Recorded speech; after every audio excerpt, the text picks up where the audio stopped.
Hello friends, अस्सलाम वालेकुम। I hope आप सब ठीक होंगे। मैं बिल्कुल ठीक। यहाँ सुबह हो चुकी है और सुबह के बज रहे हैं 8 और मैं उठ चुकी हूँ। बाकी बच्चे और ये सो रहे हैं। यहाँ पर अम्मी भी उठ चुकी हैं, मेरी सास। अब मैं आई हूँ किचन में, तो मैंने कहा दूध बॉईल करूँ, फिर मैं उनको नाश्ता दूँगी। और नाश्ते में उनके लिए मैं चाय बना रही थी, क्योंकि आज वो ब्रेड लेंगी चाय के साथ। अदरवाइज़ वो रोटी लेती हैं, तो फिर मैं रोटी तैयार करती हूँ। और अभी मैं चाय चढ़ा रही हूँ ताकि वो जल्दी से नाश्ता उनको दे सकूँ और फिर वो नाश्ता करें।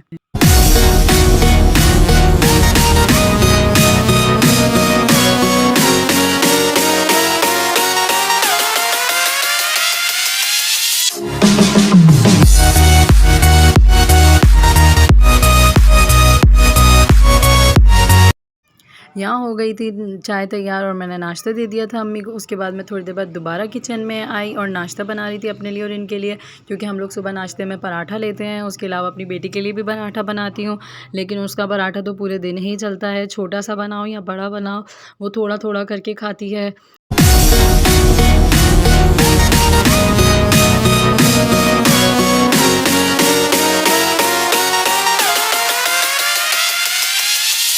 और यहाँ हो गया था नाश्ता तैयार। उसके बाद फिर मैंने नाश्ता सर्व किया और हम दोनों और बच्चे मिलके नाश्ता कर रहे थे।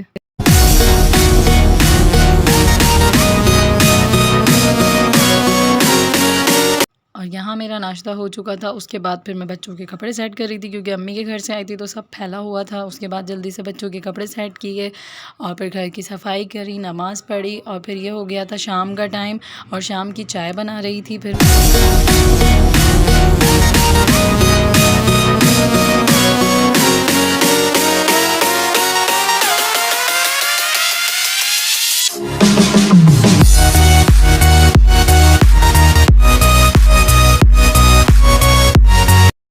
और यहाँ हो गई थी चाय तैयार और फिर मैंने चाय सर्व करी और फिर हम लोगों ने चाय पी।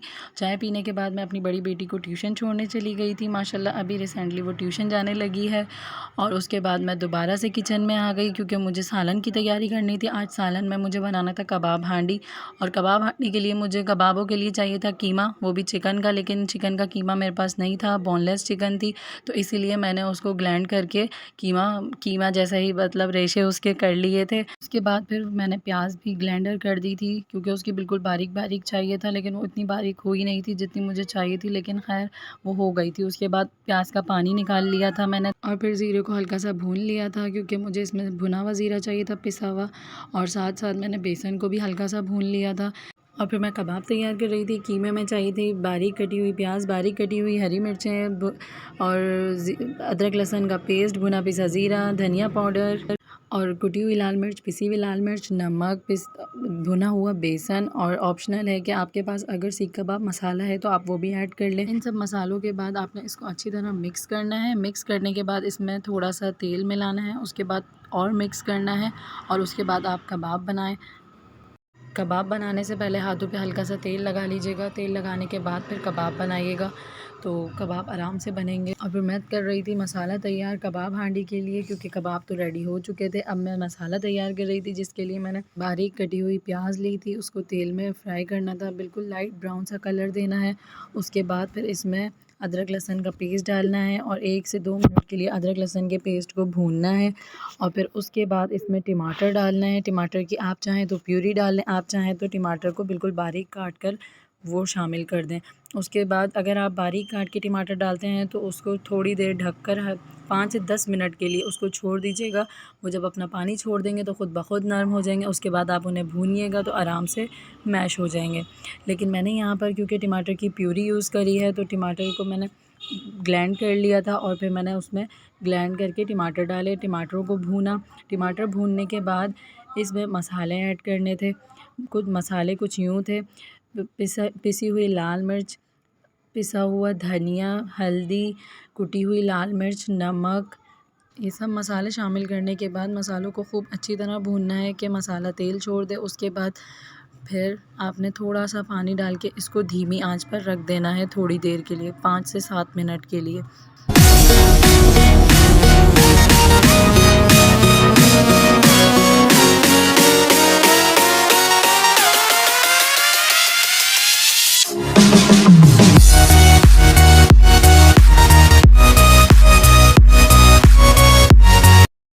और अगर आपको मेरी वीडियोस अच्छी लग रही हैं तो प्लीज़ लाइक, शेयर और सब्सक्राइब ज़रूर करें। मुझे आप लोगों के सपोर्ट की बहुत ज़रूरत है और जिसने मुझे सपोर्ट किया है उसकी बहुत ज़्यादा शुक्रगुज़ार हूँ। थैंक यू सो मच कि आप सब ने मुझे सपोर्ट किया।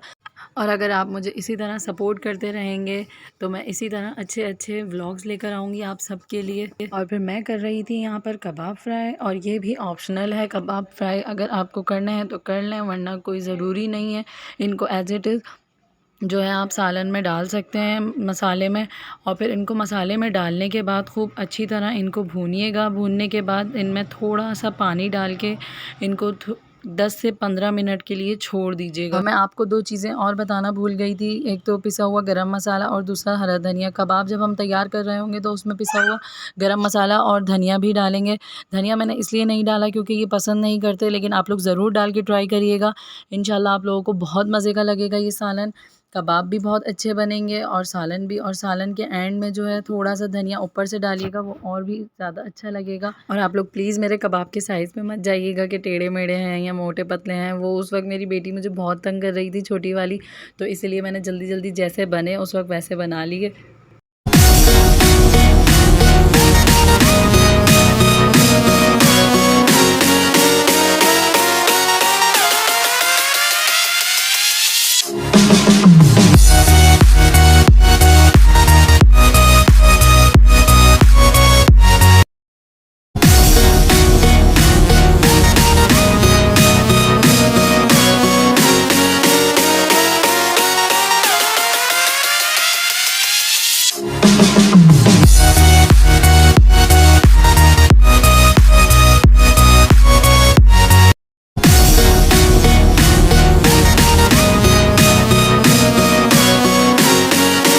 और जब सालन रेडी हो जाए तो उसके ऊपर से थोड़ी सी कसूरी मेथी और पिसा हुआ गरम मसाला डालकर उसको हल्का सा चलाना है और 2 से 3 मिनट के लिए मज़ीद उसको दम पे रखना है।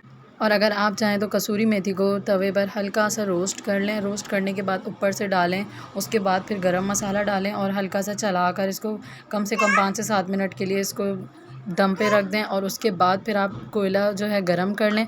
कोयला गरम करने के बाद फिर आप कोयले को किसी भी चीज़ में लेके सालन के ऊपर रख दें और फिर हल्का सा ऑयल डाल दीजिएगा और फ़ौरन से उसको ढक दीजिएगा थोड़ी देर के लिए।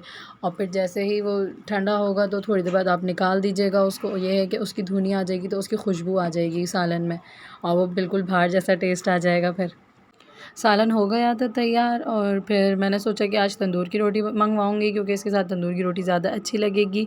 और यहाँ हमारे लाइट चली गई थी और उसके बाद फिर ये आ गए थे। फिर मैंने इनसे पूछा कि आप ले आएंगे, तो इन्होंने मना नहीं करा। इन्होंने कहा ठीक है मैं लेकर आ जाऊँगा। और फिर ये रोटी लेकर आ गए थे और मैंने जल्दी जल्दी से सालन को गर्म करा। सालन गर्म करके उस पर थोड़ी सी हरी मिर्चों से गार्निशिंग करी, क्योंकि मेरे पास धनिया भी नहीं था तो फिर इसलिए मैंने ऊपर से धनिया नहीं डाला। और इनको सालन बहुत पसंद आया, उन्होंने बहुत सारी तारीफ़ भी करी कि सालन बहुत मज़े का बना था। और फिर हमने इसको तंदूर की रोटी के साथ इंजॉय किया। और आज का मेरा व्लॉग इतना ही था। सो आई होप कि आप सबको मेरा व्लॉग ज़रूर पसंद आएगा और मुझे सपोर्ट करिएगा। Thank you. अल्लाह हाफ़िज़।